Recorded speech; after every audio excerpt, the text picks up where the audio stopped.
Functions जैसे हम जानते हैं, पहले हम सेट थ्योरी के बारे में बात करते हैं, सेट्स, फिर उससे बनते हैं रिलेशन, फिर बनते हैं रिलेशन में कुछ कंडीशन डालते हैं और कुछ स्पेसिफिक कंडीशन के हिसाब से फंक्शन बनते हैं। तो फंक्शन के साथ क्या क्या कार्रवाई हो सकती है? कॉम्पोजिट फंक्शन क्या होते हैं? फंक्शन का मतलब यह होता है कि आप एक फंक्शन को दूसरे के साथ जोड़ रहे हैं, कंबाइनिंग, कॉम्पोजिट उसे कहते हैं, एक को दूसरे के साथ जोड़ना। इसको हम कैसे लिखते हैं? F of G X, F O G fog X. कहने का मतलब आपके पास एक फंक्शन है एफ एक्स, एक फंक्शन है जी एक्स, तो इनको कंबाइन करना है, कॉम्पोजिट करना है। कैसे लिखेंगे? तो इसको एफ ऑफ जी, मतलब इनका कॉम्पोजिशन हो गया, एक्स लिख सकते हैं या एफ ऑफ जी एक्स लिख सकते हैं। ऐसे ऑपरेशन का नोटेशन क्या क्या हो सकता है? क्योंकि सेट पे जिस तरीके से ऑपरेशन होते थे, रिलेशन पे जैसे ऑपरेशन होते हैं, वैसे फंक्शन पे भी ऑपरेशन हो सकते हैं। अगर मैं आपसे कहूं कि अलजेब्रिक ऑपरेशन, जैसे आपके पास ए और बी है, अलजेब्रिक ऑपरेशन होंगे तो क्या होगा? ए प्लस बी होगा, ए माइनस बी होगा, ए डिवाइडेड बाय बी होगा, ए इंटू बी होगा। ऐसे तो सम, दो फंक्शन का सम एफ एक्स प्लस जी एक्स या एफ प्लस जी एक्स एक ही बात है। ये नोटेशन है केवल, काम या फिर इसकी विवेचना हम बाद में करेंगे। लिखने का तरीका ये है, डिफरेंस एफ एक्स माइनस जी एक्स या एफ माइनस जी एक्स, प्रोडक्ट एफ एक्स को मल्टीप्लाई कर दीजिए जी एक्स से डॉट लगा के, या फिर आप कहिए एफ डॉट जी और एक्स, दोनों का लिखने का तरीका अलग हो सकता है, मायने एक ही है। क्वोशंट, डिवीजन की बात मैं कर रहा हूं, यानी F X by G X, F X divided by G X, या ये कहे F by G of X. तो कॉम्पोजिट फंक्शन होता है फंक्शन को कंबाइन करना।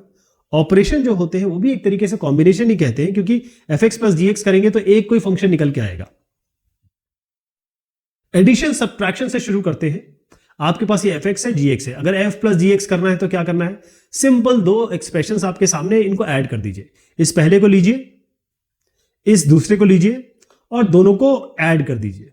और जब आप ये करेंगे तो जैसे हम पॉलिनोमियल में करते ही हैं, जो साथ वाले टर्म है 3x स्क्वायर और 2x स्क्वायर 5x स्क्वायर हो जाएगा, 7x माइनस एक्स 6x हो जाएगा और माइनस 1 रह जाएगा। f माइनस जी एक्स, इसको a लीजिए, इसको b लीजिए और a माइनस b कर दीजिए, यानी 3x स्क्वायर प्लस 7x है, माइनस ये जो सब्ट्रैक्ट करिए किसको? 2x square minus x minus 1। बस आप यहां पर इसके साइन बदल दीजिए तो वैसे ही होता है। 3x square minus 2x square कितना हो जाएगा? x square. 7x और x कितना हो जाएगा? 8x और 1 रह जाएगा। ये आपका ऐड और सब्ट्रैक्ट हो गया। अब मल्टीप्लाई और डिवाइड फंक्शंस, आप इसको a मान लीजिए, इसको b मान लीजिए और a इंटू बी कर दीजिए, एफ एक्स इंटू जी एक्स। तो कैसे करेंगे? 3x square minus 2x plus 1 और x माइनस 4, तो 3x स्क्वायर इंटू एक्स, ये आपका 3x क्यूब हो गया, 3x फिर minus 2x into x minus 2x square हो गया, 1 इंटू एक्स आपका प्लस x, मतलब 1 इंटू एक्स एक्स ही होता है। अब माइनस 4 के साथ कर लेते हैं, तो 3x स्क्वायर और 4 का मल्टीप्लाई करेंगे तो माइनस 12x स्क्वायर हो गया, माइनस 2x और 4 आपका हो गया 8x और 1 इंटू 4 नेगेटिव का माइनस 4 हो गया। अब जो साथ वाले टर्म है जिनके x के टर्म्स एक जैसे हैं उनको जोड़ दीजिए, तो 3x क्यूब तो ऐसे रहेगा, minus 2x square minus 12x square minus 14x square बन गया, x और 8x 9x बन गया और ये नेगेटिव 4 यहां पर है ही। डिवाइड करना है तो इन दोनों को डिवाइड कर लीजिए, और डिवाइड करने के लिए का उतरिया आएगा, मैं आपको डिवाइड करके दिखा देता हूं इसको।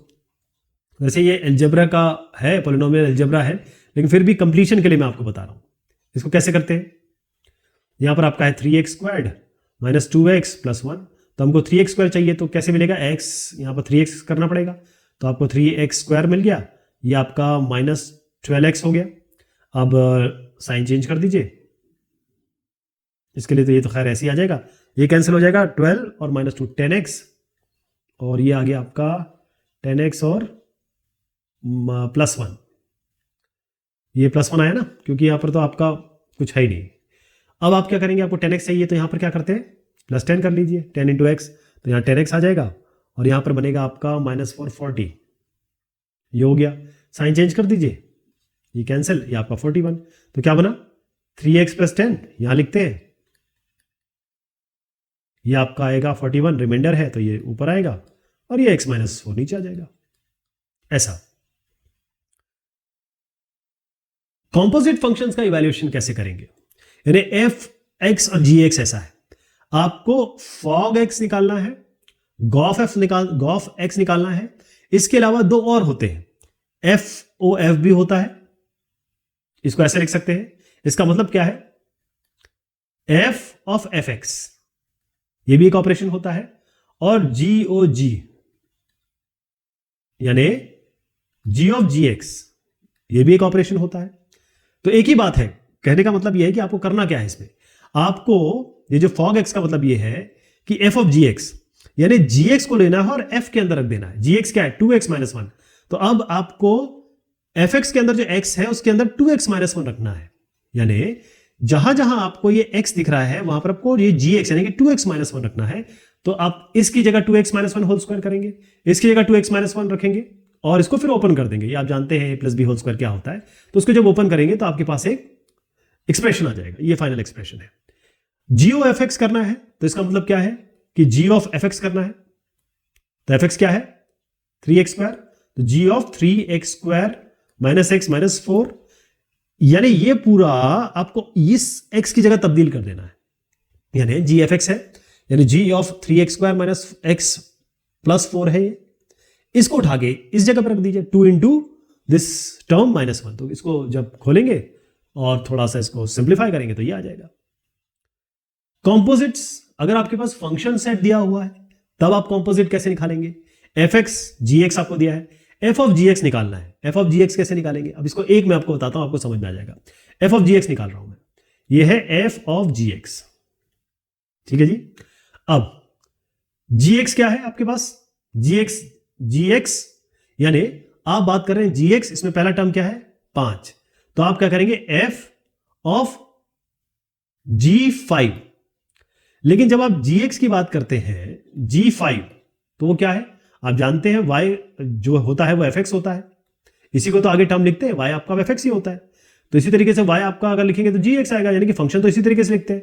तो ये g के अंदर जब 5 डालेंगे तो कुछ ना कुछ बाहर निकल के आएगा।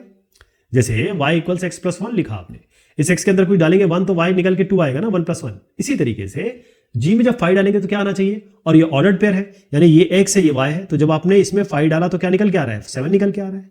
तो अब आप 7 तब्दील करेंगे, यहाँ पे g5 का मतलब है g5 का मतलब है 7, तो f7 आएगा। अब f7 पे आइए, देखिए f7 यानी कि अब सीधी सी बात है ये x है आपका, तो इसके लिए y क्या है आपका 3 है, तो ऐसा आ गया।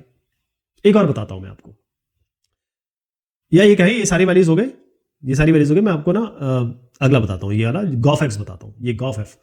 एक ही चीज, सेम चीज बताने वाला हूं आपको, सेम कॉन्सेप्ट है लेकिन मैं रिपीट कर रहा हूं उस कॉन्सेप्ट को। अब आपको g of fx निकालना है। अब बहुत ध्यान से देखिए, g of fx का मतलब क्या हुआ, g of fx। अब fx देखिए आपके पास क्या है, fx में x की वैल्यूज कौन कौन सी है, 7, 5, 9, 11, तो हम यही डालेंगे।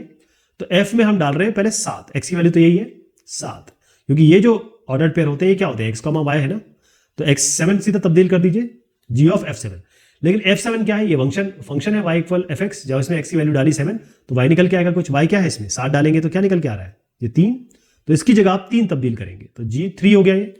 अब g3 आप इस पे चले आइए, आप g3 पे आ गया ना। अब देखिए 3 कौन सा है, 3 कहां पर दिख रहा है ये, क्योंकि अब हम इसके xy पे आ गए, तो इसका 3 है ये g3, और इसके करस्पॉन्डिंग y यानी कि इसका y क्या है, अगर ये x है तो y क्या है 5, तो ये 5 आ गया, ठीक।